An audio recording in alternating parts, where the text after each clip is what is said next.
Quand j'étais gosse, je voyais chez certains cette petite platine Fisher-Price. Elle me fascinait. Je la regardais tourner et je me disais « c'est cool, mais c'est juste un jouet ». À la fin des années 70, Fisher-Price avait pourtant une idée simple et géniale. Il voulait que les enfants puissent manipuler de la vraie musique, mais dans un format adapté à leurs mains. Pas de disques en plastique, pas de boîte à musique, de vrais vinyles, des 33 tours et des 45 tours, avec une aiguille, un moteur électrique et un petit haut-parleur intégré. Le son est mono, un peu brut, parfois crade, mais authentique. Des années plus tard, en flânant dans une brocante, je tombe sur la même platine, un peu cabossée, posée sur une table, comme si personne n'en voulait. 5 €, 5 € seulement, j'ai pas hésité une seconde. Là, j'ai compris, ça n'était plus un jouet.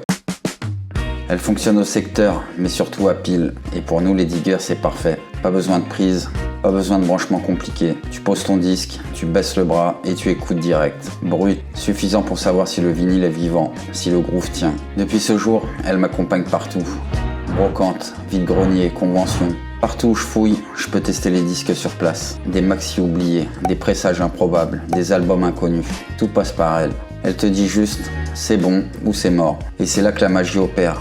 Un disque trouvé pour 2 ou 3 €, posé sur une petite platine, et tout à coup il prend vie. Parfois ça finit dans une playlist, parfois ça devient un sample, parfois juste un souvenir précieux. Ces instants, c'est ce qui fait qu'on continue à fouiller, à chercher, à aimer cette culture. Aujourd'hui, ces platines se retrouvent parfois dans des studios, sur des étagères, toujours prêtes à servir. Elles sont pas là pour impressionner, ni pour faire de la hi-fi. Elles sont là pour être utiles, pour permettre de toucher, d'écouter, de décider, simplement, honnêtement. Pour moi, cette Fisher-Price n'a jamais été juste un jouet. C'est le premier geste, le premier contact avec le vinyle, la première vraie écoute. Et dans la vie d'un digger, ça n'a pas de prix.